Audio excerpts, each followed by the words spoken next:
Okay, now back to our program, our originally planned program. All right, so Betsy, I'm going to go ahead and turn it over to you, and you have control of your slides, and I will just step out of the way. Great. Thank you so much, Linda. And thank you for having me today. I'm sorry I couldn't be there in person, and it's so nice to see so many familiar names and faces.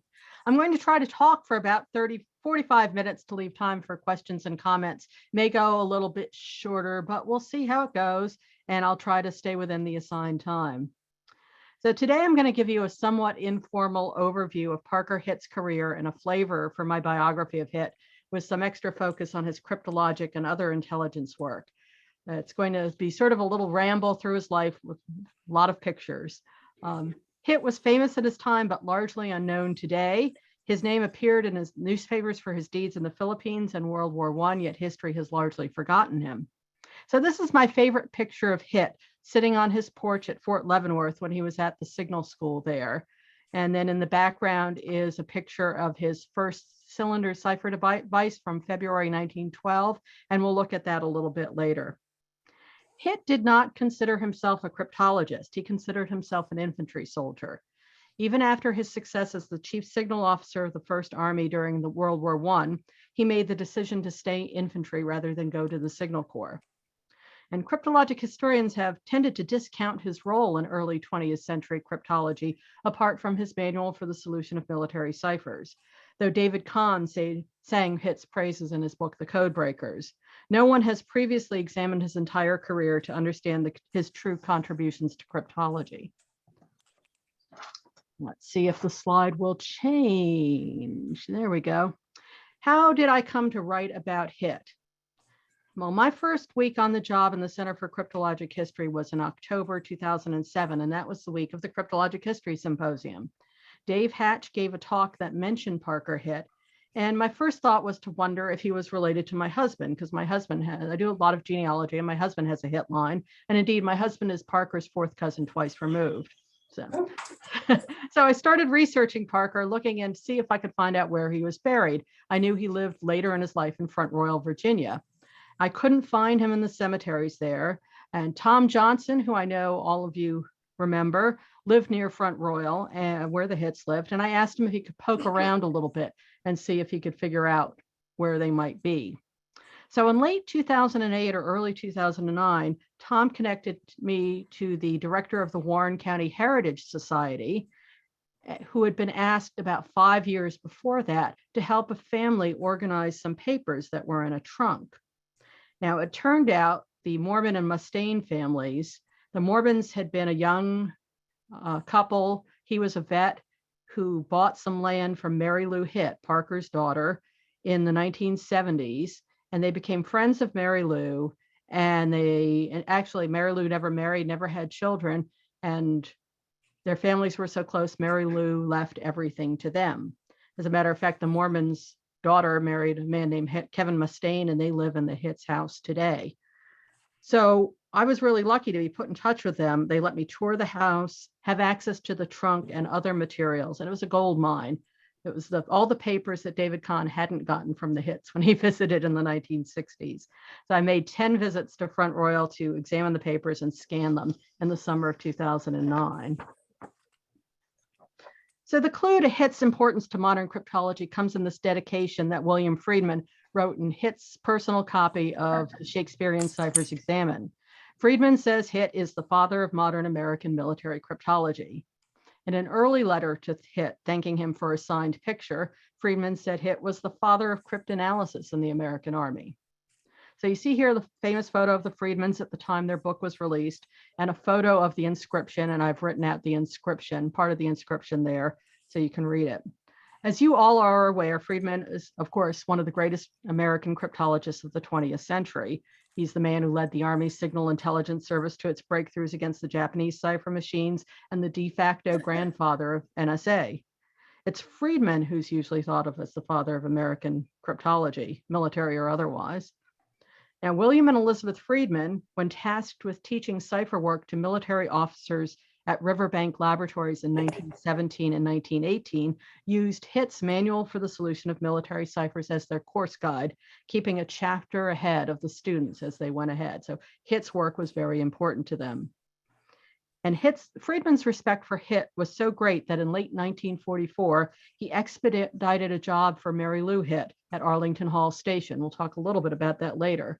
But Mary Lou, after having tea with Friedman one day, told her parents, "I give you my word that the lowliest lieutenant stepping within the gates is taught about pop first, and then much later about his own particular duties and God." So was Friedman right about Hit? Let's look at Hit's career. So we've got Hit as a baby in 1878, Hit about 1880 as a toddler, at a time when little boys still wore skirts. And as a young man, the date is unknown. I think this is probably the early 1890s. So Hit was born into a middle-class, politically and socially active family in Indianapolis, Indiana in 1878. His father, George Cooper Hit, was the business manager of the Indianapolis Journal and was the first publisher for Hoosier poet James Whitcomb Riley. In his youth, George, Parker's father, had served as a secretary for one of the early Army expeditions exploring Yellowstone. His mother left her Massachusetts home to become a physical education teacher in Omaha, Nebraska. The couple met in Omaha. George's older brother, Wilbur, was a Civil War veteran and an avid outdoorsman, and Parker learned a lot from him. George Hit had a small role in the presidential campaign of Benjamin Harrison, and George and Parker traveled on Harrison's inaugural train to Washington when Parker was 10 years old. When Parker was 12, George became Vice Consul General at the U.S. Embassy in London. The Consul General was his friend and newspaper owner, John C. New. Now, New's son, Harry, also worked at the paper, and Harry would later become a U.S. Senator and later Postmaster General. So Hit had early political connections. Parker attended the University College School while the family was in London, and upon his return to Indianapolis in early 1892, the 13-year-old Hit joined the freshman class at Indianapolis High School No. 1, which was a co-educational, racially integrated school, which was later called Shortridge High School. And a lot of famous people have graduated from Shortridge High School, including Kurt Vonnegut. Hit had just turned 17 when he entered Purdue University as part of the class of 1899. Here he majored in civil engineering and participated in the Cadet Corps, the predecessor of ROTC. He was a straight A student and, according to the university's president, a young man of fine personal character and of conduct and habit above reproach, as well as rather mature in his judgments with, what is rare, a good deal of common sense. Now, this is a picture of Hit in Cuba as a sergeant in the 2nd U.S. Volunteer Engineers. In the summer of 1898, having completed his junior year, Hit abruptly left Purdue and enlisted in the U.S. Army. He tried for a commission, but he wasn't 21 yet, so he didn't get selected, even though he passed the board test for engineers. He was mustered into the 2nd U.S. Volunteer Engineers as a sergeant on July 1st, 1898, the day of the battles of San Juan Hill and El Caney in Cuba. But he did not get to Cuba until the end of the year. After they were trained up, his unit went to build the Camp Wyckoff at Montauk Point on Long Island, which was a quarantine camp for soldiers returning from Cuba. He helped construct Camp Columbia in Havana and was mustered out in April 1899, determined to become a commissioned officer. With some help from a family friend, Senator Charles W. Fairbanks, he achieved the goal and at the end of 1899 set off as a 2nd lieutenant to serve in the Philippines. On the right here, we have Hit upon commissioning in late 1899. And on the left, we have a map and sketch he drew, and we'll talk about that later. Hit had 2 tours in the Philippines with the 22nd Infantry, separated by a period of home service. During his first tour, he was stationed on Luzon, where he won fame for his February 1901 encounter with a band of men carrying messages for Philippine President Emilio Aguinaldo. Hit's men were poised to surround and capture the group, and Hit ordered his men to hold their fire as they waited for the group to approach. But one of his men had, quote, his finger too close to the trigger and a rifle cracked to the left. Hit gave the order to fire, and after 3 volleys, they found most of the band had fled up the mountain pass, abandoning food, ammunition, and a pack of more than 200 letters. The capture of the group on the other side of the pass, shortly after Hit's engagement, resulted in discovery of a secret pack of enciphered messages. General Frederick Funston broke these messages with some help, and that led to the capture of Aguinaldo himself. Now, Hitt did not have anything to do with breaking these messages and never claimed to have done so, although others, including David Kahn, have claimed that Hitt broke the messages. That does not seem to be true. Later in 1901, Hitt was the officer who located and recovered the remains of the Navy seaman Denzil Venville, an action for which he was commended by the Secretary of the Navy. Venville was a part of the party from the USS Yorktown, which had been ambushed in April 1899. Hitt's unit received information from some prisoners that enabled them to locate Venville's partial remains. They constructed a rock pyramid and a cross and cut an inscription on a tree to mark the place.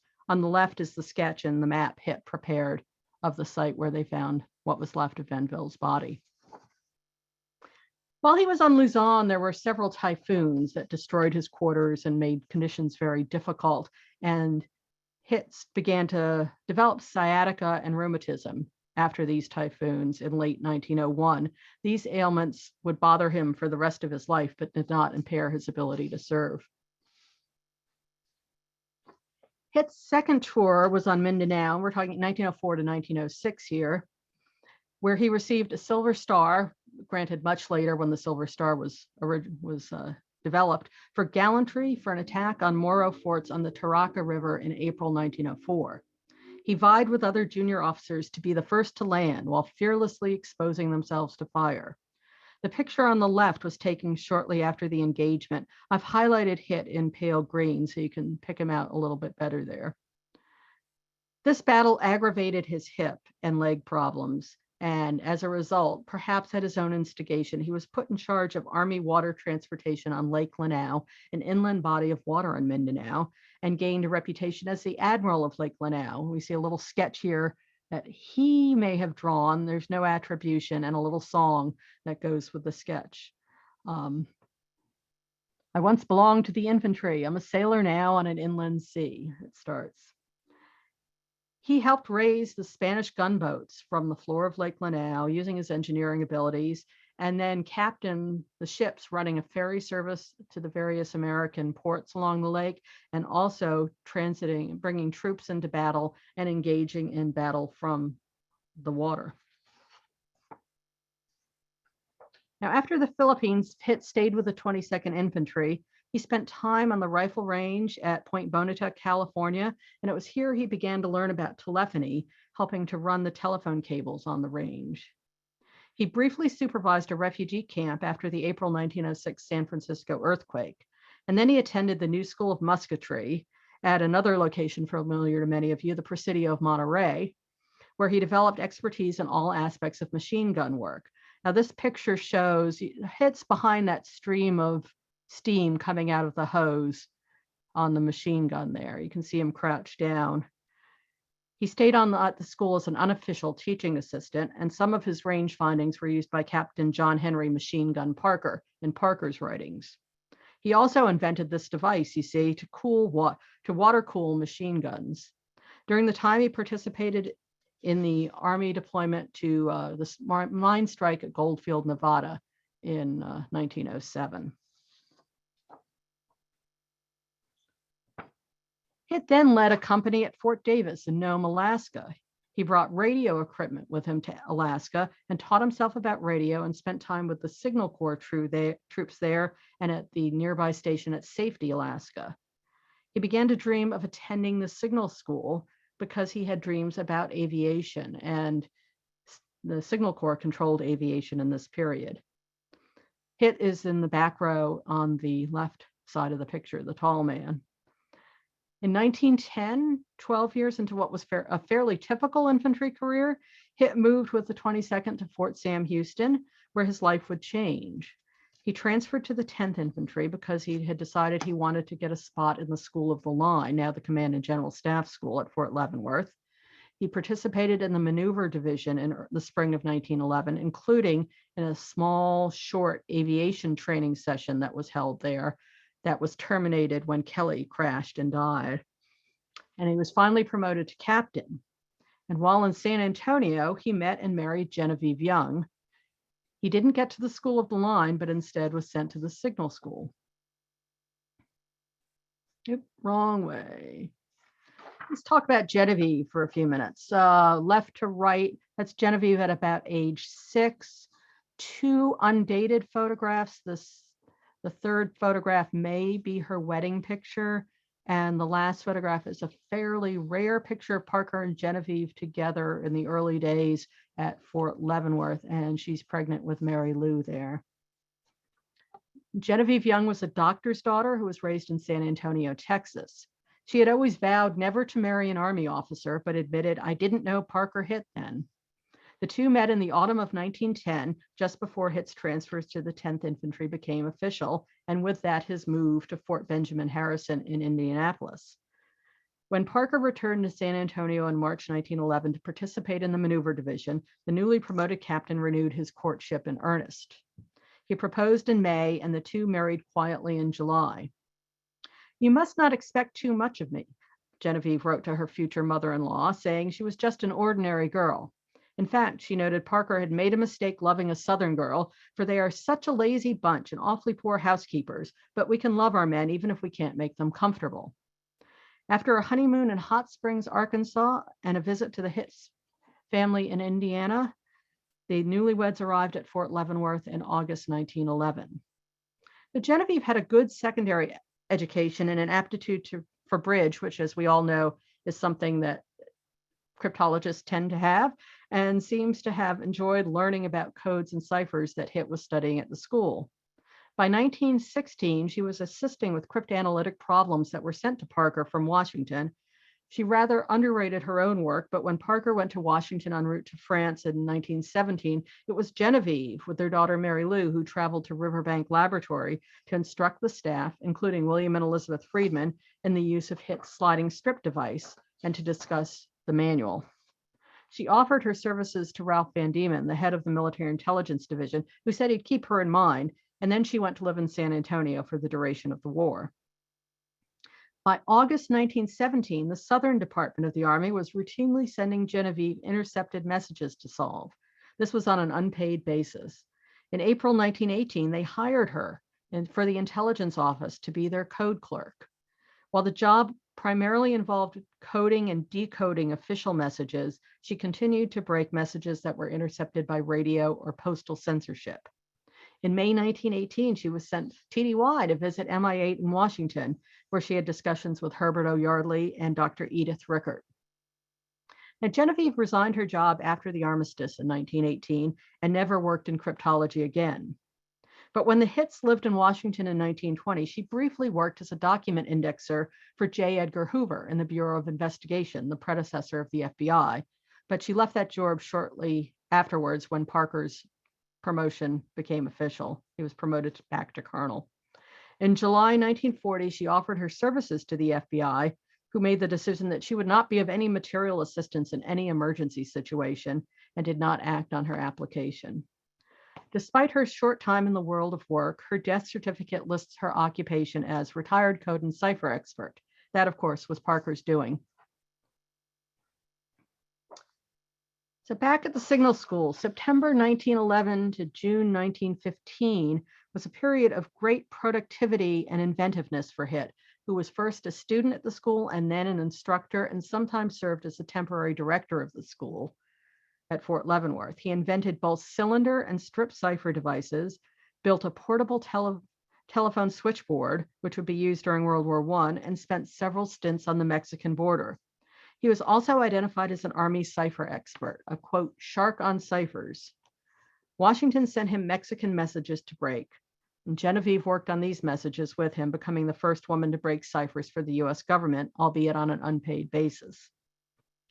This picture shows the first iteration of Hitt's cylinder, which did not contain mixed alphabets. It's basically the Army cipher disk multiplied many times to try to make enciphering and deciphering a little bit faster. He later developed a set of alphabets, which Friedman called the star cipher, and in 1913 modified his device. Joseph O. Moburn built a stronger, more random set of alphabets and created the M94 on the lower right in 1918, using stamped metal as Hitt had proposed. This device was formally introduced in 1922 and used for decades. In the spring of 1914, using the principles of a cylinder cipher, Hitt built a strip cipher. The first model was about 7 by 4 inches and had 20 numbered sliding strips, each with a different mixed alphabet. His next version was 2 frames wide, containing 40 strips. On the left is the 1916 model, an improvement in a metal case created so Parker and Genevieve could use it for telegrams when they were separated, though no examples of that use have been found. Genevieve demonstrated this device to the staff at Riverbank Laboratories in 1917 and to Herbert O. Yardley in 1918. While Genevieve had hoped Yardley would approve the device for use within the Southern Department for Communications with Mexico City in place of a compromised code, rejected the idea, saying his organization was coming out with a better code that would be used. That code came out in the summer of 1918 and was immediately compromised as well. Now, in 1938, you can see on the right, William Friedman just directed the construction of a strip cipher device with 25 strips. This is the M138A, I believe this is a picture from the museum. The Navy's version was the CSP 845. Both devices were inspired by and derived from Hitt's work.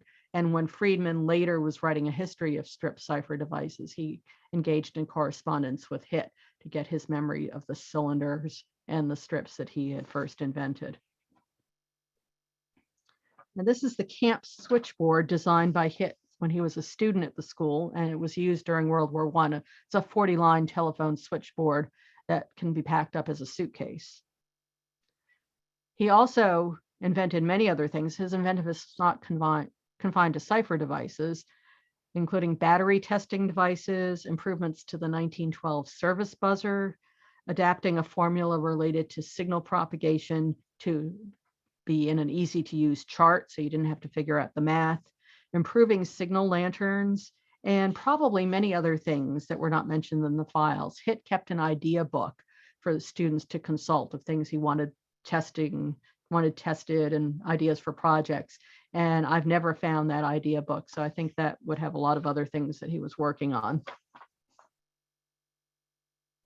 Hitt's cipher work and the lack of a standard text on codes and ciphers at the school led him to prepare the manual for the solution of military ciphers, which remained a standard work for the Army through World War II. This was meant to be a textbook for the school, for the signal school. The manual included a set of principles for establishing a code and cipher breaking effort, the first documented thoughts for an Army signals intelligence operation. In a discussion of equipment for cipher work, Hitt emphasizes the importance of each field army having an office, quote, where all ciphers intercepted should be sent at once for examination. He places this work within the Army's intelligence section. He suggests that a special radio station with receiving instruments only should be an adjunct to this office, and its function should be copy all hostile radio messages, whether in cipher or plain text, and he states this facility should operate 24 hours a day. Hitt was writing in 1915, describing a signals intelligence system that would not exist in the US Army for some time. Though he spent years at the signal school, he was still an infantry officer on a detail, and he did not move to the Signal Corps when his time was up at the school. In 1915, he went to be an instructor at the new School of Musketry at Fort Sill, Oklahoma, transferring to the 19th Infantry. It was while he was at the school and spending some time on border detail during the punitive expedition that he met a young lieutenant who would become a lifelong friend, Dwight D. Eisenhower. In these pictures, there's an official portrait on the left of Hitt serving as Chief Signal Officer of the AEF 1st Army, and on the right, a picture from the David Kahn collection at the Museum Library of Hitt sitting on a chair in the telegraph trailer at 1st Army headquarters in Souy, France in, I think, October 1918. In May 1917, there was a fight for Hitt's services. Ralph Van Diemen, in charge of the small military intelligence operation in Washington, wanted Hitt to head a cipher bureau, and on May 17th ordered Hitt to report to him in Washington. Hitt's old mentor from the signal school, Edgar Russell, had been chosen by General John J. Pershing to be the chief signal officer of the American Expeditionary Forces. Russell knew he wanted Hitt as his assistant and had orders telegraphed under Pershing's signature to Hitt the same day Van Diemen sent his orders through normal channels. So, of course, Pershing, Russell, and the AEF won the battle for Hitt. On Hitt's first day in Washington, Russell and Hitt went to see Van Diemen, who was at the War College where MID used to be, now Fort McNair. Van Diemen was furious and called the Adjutant General's office to protest. Russell and Hitt rushed back to Pershing's office in the War Department, where Pershing also became upset and said, "God damn the General Staff, my staff goes with me," as he stormed out of the office in search of acting Army Chief of Staff Tasker Bliss. Needless to say, Pershing won. And Van Diemen eventually settled for Herbert O. Yardley to run what became MI8. Hitt sailed on the RMS Baltic with Pershing's staff as assistant to Russell. In France, Hitt and Russell laid the groundwork for all the communications needed by the AEF, liaised with the British and the French, and came up with both the idea for the AEF Signal Corps Research and Inspection Division and for the use of female telephone operators in France, the women who became known as the Hello Girls. Now, there were 3 parts to cryptology in the AEF in France: collecting signals, including conducting direction finding, breaking codes and cipher messages, and passing any intelligence on, and cryptography, making new codes and ciphers for AEF use. 2 of these functions, collection and cryptography, were traditional Signal Corps duties, and Hitt had some involvement in them in the course of his normal work. The breaking of codes and ciphers was done by the G2A6 and the intelligence staff, and this was run by a former star pupil of Hitt's from the Signal School, Captain, later Colonel Frank Morman. Hitt assisted all 3 parts of the operation, but most particularly the code compilation section. It was Hitt's alarm at the simplicity of the section's first attempt at a trench code that led to a famous test being set up using an officer from the G2A6. That was J. Reeves Childs, if you know the story. And this test led to the creation of more secure trench codes, the ones dubbed the River and Lake series. He undertook other cryptologic duties, which are discussed in my book, but there are too many to list here. Now, the AEF Signal Corps was part of the Services of Supply and moved away from AEF headquarters in the spring of 1918, but they left Hitt behind. Russell wanted him to be his eyes and ears with the General Staff. And Hitt split his time between Signal Corps duties and work on the G3 operations staff as their communication and code specialist. He served as an observer at the battles of Chateau Thierry, Cantigny, and the Second Battle of the Marne. It was during the summer of 1918, back at AEF headquarters on July 12th to be exact, that Hitt first met William Friedman when the men were walking down the street near AEF headquarters. Friedman wrote to his wife about the encounter with his idol and how flustered he was by the very tall man who towered above him. They did not meet again till after the war. Hitt became the chief signal officer of the First Army when that army was formed in August 1918. It was his idea to take 6 female telephone operators working at headquarters to First Army headquarters nearer the front and have them work the switchboards there. He told them, "Kiss your happy homes goodbye and get ready for a roving life." After the Battle of Saint-Mihiel, Hitt was walking down the street one day with General Pershing when the men encountered several of the telephone operators. Pershing wanted to know if they were happy doing their work so close to the front, and the women assured them that they just wanted to be closer. So Pershing turned to Hitt and told him to take them where they want to go, but of course Hitt had already planned on doing so. Now, Hitt was involved with 2 successful radio deception efforts that came after the Saint-Mihiel operation, after the Belfort Ruse. One called the Lorraine Deception that took place in September 1918, and the other the 10th Army Deception during the Meuse-Argonne Offensive in October 1918. The latter was implemented by officers from the First Army's G2A6 and signalmen from the collection service that had been subordinated to Hitt. Hitt remained in Europe until July 1919. He was in the first group to go over, remember, in May 1917. After the armistice, he was tasked with numerous Signal Corps duties, including holding a spot on the Inter-Allied Radio Telegraphic Conference and another board related to the peace negotiations, serving on Pershing's Superior Board, and a stint as the chief signal officer of the Third Army in Koblenz, Germany. Though Edgar Russell very much encouraged Hitt to switch to the Signal Corps, and this was pretty constant pressure, He demurred. He preferred to stay in the infantry, partly because he had a poor opinion of the technical skills and abilities of many of the higher ranking signal officers, particularly the ones who had never worked in France. I wanted to share with you this great picture from the collection of the U.S. Army Intelligence Center for Excellence at Fort Huachuca. It was probably sent there by Mary Lou Hitt with material she donated at the time Hitt was inducted into the Military Intelligence Hall of Honor in 1988, I think. It shows a party on October 20th, 1918 in Smoot, France, in the offices of the Chief Signal Officer of the First Army. It was marking multiple birthdays among Hitt's officers and the female telephone operators. Hitt sits at the far right of the shot. You can see him in profile there.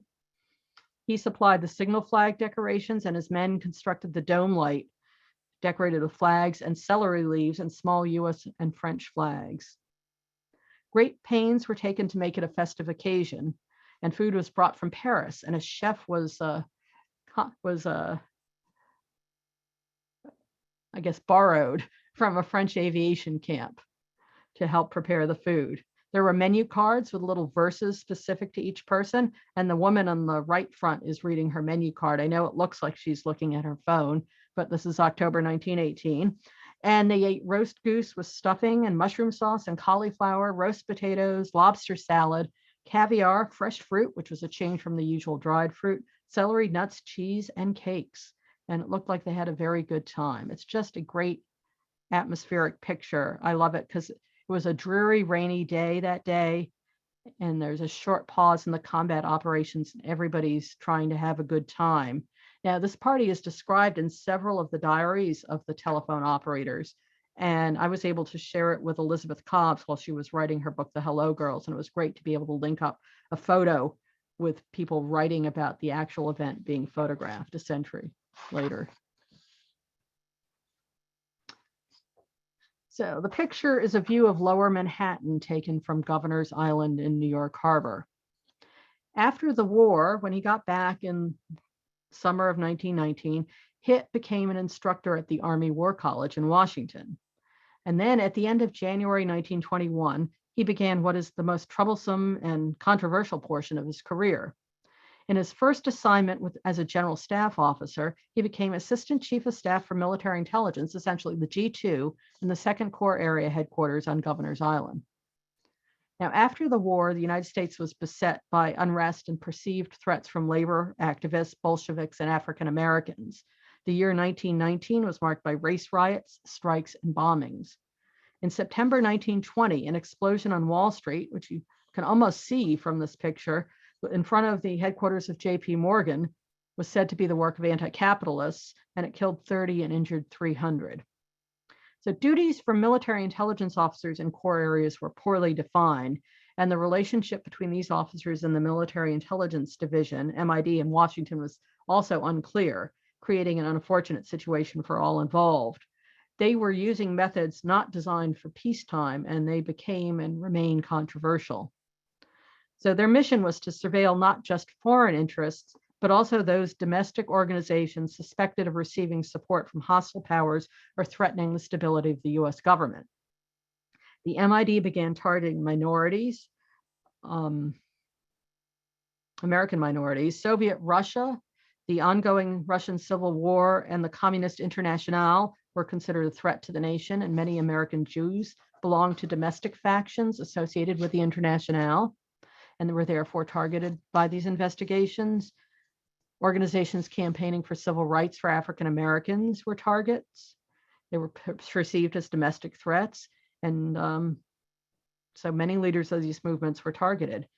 Now, Hitt and one junior officer were the entire office on Governor's Island, and he did his best to satisfy Washington's orders. He implemented orders to surveil domestic organizations and individual citizens. And this was not limited to minorities, included organizations such as the International Workers of the World and the Wobblies. Now, the ever frugal Hitt, whose office had very limited funding, was always careful to request reimbursement from the MID. He spent a lot of his money buying books and subscriptions to newspapers, which were only available in New York, and sending them to Washington. By July 1921, there's no money left for investigations or newspaper subscriptions. Now, interestingly, Hitt's office also handled MID allotments that paid the salaries of some of the staff of Herbert O. Yardley's Black Chamber, which was operating in Manhattan under cover of a private code-making company. When one employee's salary was not included in the allotment, Hitt intervened and took the money from his own accounts to pay the man, and then requested reimbursement from Washington. He apparently had no personal association with Yardley while in New York, and indeed, he had a great dislike for Yardley, which I discuss at length in my book. Hitt also personally gathered information at social events about foreign banks and foreign businesses, and tasked the Bureau of Investigation, again, the predecessor of the FBI's New York office, to conduct subsequent surveillance from information he gathered. Now, his 6 months of MID service, I don't think should be exaggerated or minimized. And he signed a lot of memos that if you read books about the African-American experience in this period, some of his memos targeting these people are cited. I think in hindsight, the Army's monitoring of domestic minority groups is clearly an infringement of civil rights, and time has uncovered the extent of racism and anti-Semitism in the Army. But Hitt was a free-thinking, principled man with broad experience who'd never shown any racism or anti-Semitism in his career, and he apparently did not share these views. I found his greatest prejudices were against inefficiency and incompetence, and that's what you often find in his official correspondence. In July 1921, after 6 months, he was reassigned to the War College as an instructor. There's no indication that the move was due to a request on his part or dissatisfaction with his work, just a general move. I think they decided to go in another direction. But this short detail in military intelligence now garners Hitt more attention by historians than any other part of his non-cryptologic career, which is kind of interesting and probably needs to be explored further. After the job in New York, he returned to the War College, and then he was assigned to the 23rd Infantry at Fort Sam Houston, and then returned to Washington and served the end of his career on the General Staff in the G3. He retired from the Army in 1928 after 30 years of service and went to work with his old World War I assistant, a man named Sosthenes Bean, who owned and operated the International Telephone and Telegraph Company. Here, Hitt undertook a variety of Cipher-related tasks, including development of a rotor-based machine. This is one of the patent drawings. IT&T wanted to sell this machine to the US government, but during evaluation tests in November 1931, it was successfully broken by William Friedman, Abraham Sinkoff, and Frank Rowlett at the new Signal Intelligence Service. Hitt's reaction was an amazement and awe, and he asked permission to congratulate Friedman's team.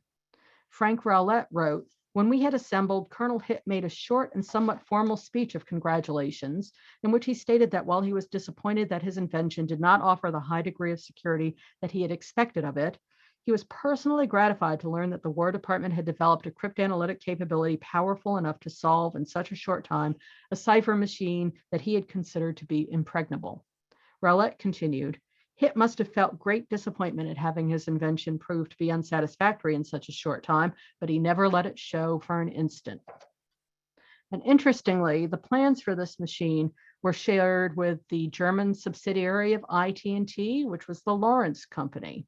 And Hitt's machine became an early predecessor of Lawrence's machine that we now know as Tunny, which was used to encipher high-level communications of the Third Reich. Hitt's machine also contributed to Friedman's thought process in development of the US cipher device known as SIGABA.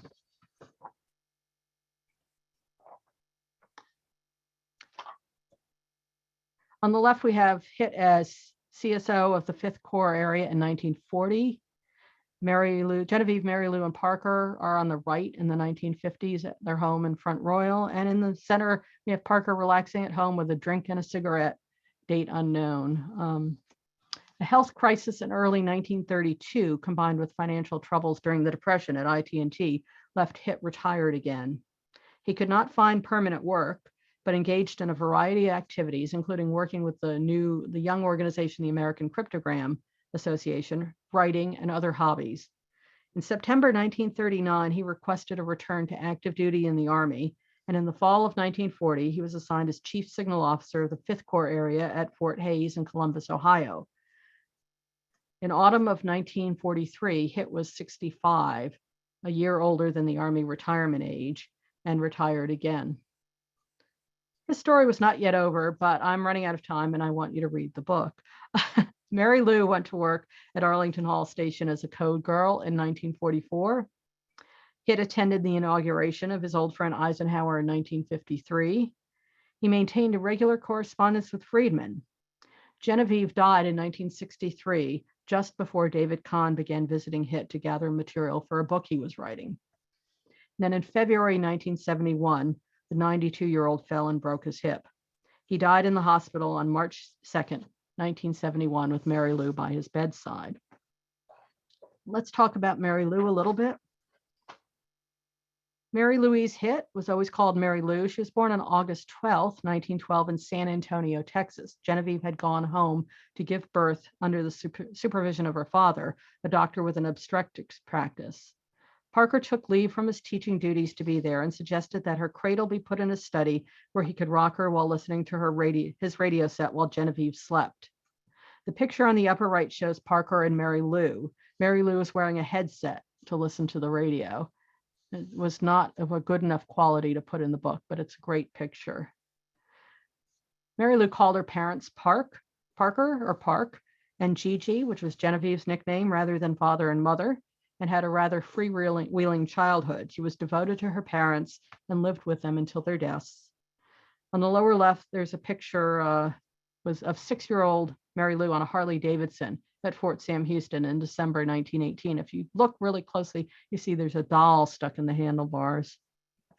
In the fall of 1944, as I've said, she had worked for the Army at Fort Hays in Columbus, Ohio, and she wanted to return to work. So Parker, on the evening of October 23rd, 1944, called William Friedman to see if he had a place for Mary Lou. About 2 weeks later, on November 9th, before her background investigation paperwork had been completed, she was sworn in at Arlington Hall Station and took up residence at Arlington Farms. She worked in the B4B2, the Traffic Analysis and Control Office.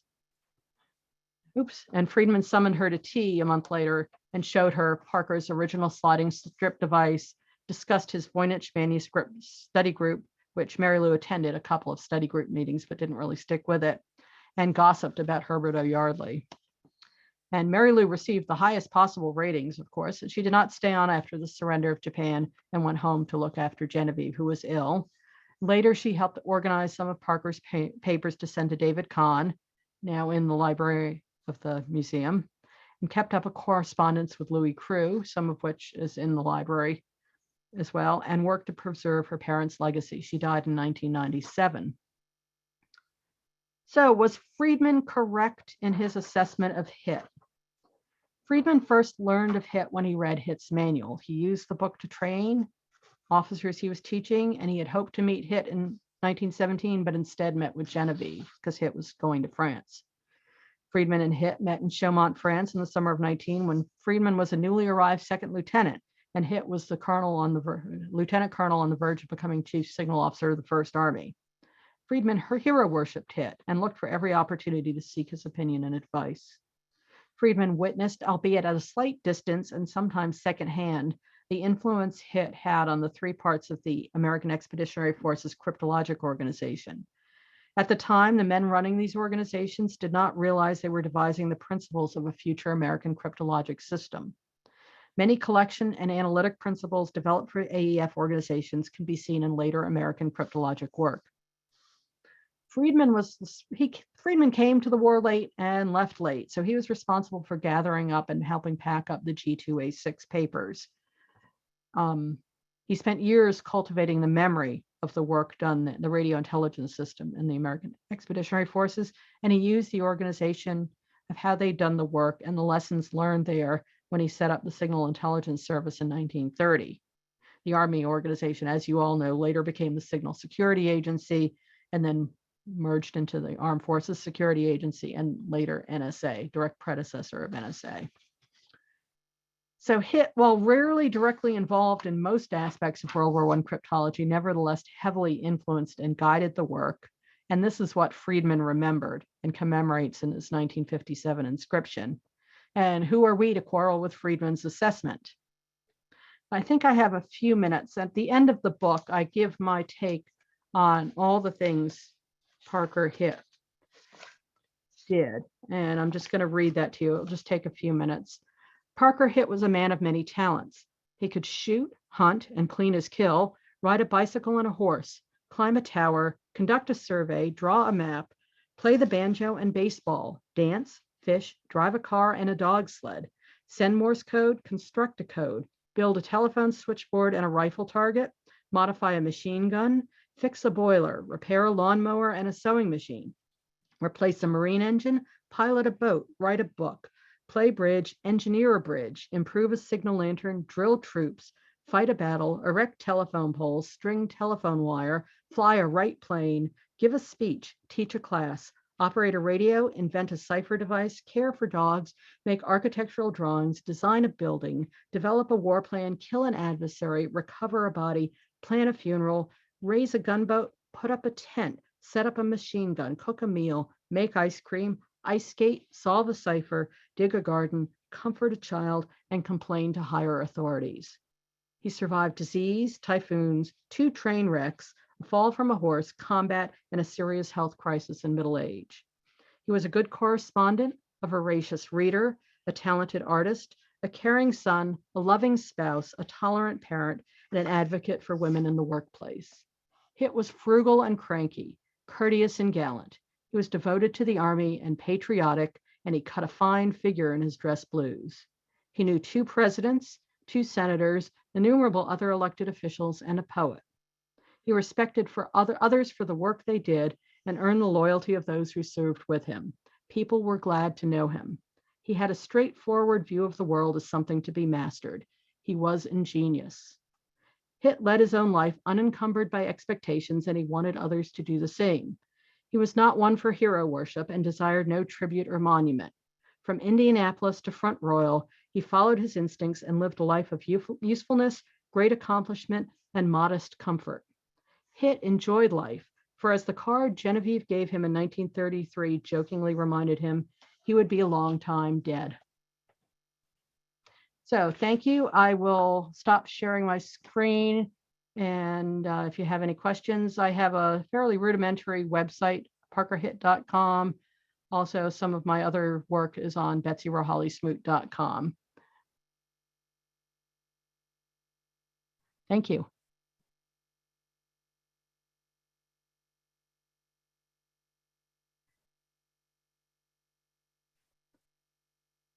I can hear nothing.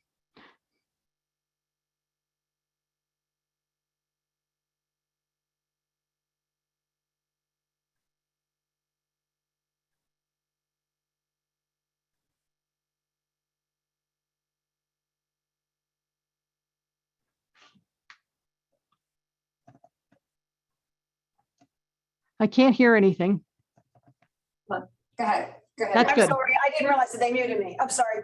Have you taught, there was a, in your first slide, there was something in the photo that they're trying to figure out what it was. Maybe it was in the transposition device or something. I think called it maybe transposition. It was in your first photo. In the cylinder cipher. Yeah. Yeah. So, okay. Is that what it was? That was an early cylinder cipher. One of these cylinder cipher. Okay. And the other one was a question about Agnes Driscoll and any of the human operations. Did you have any comment about that? And I have no evidence that Hitt ever met or knew Agnes Driscoll. okay. So. Okay. And now we're open for any other questions people might have. Is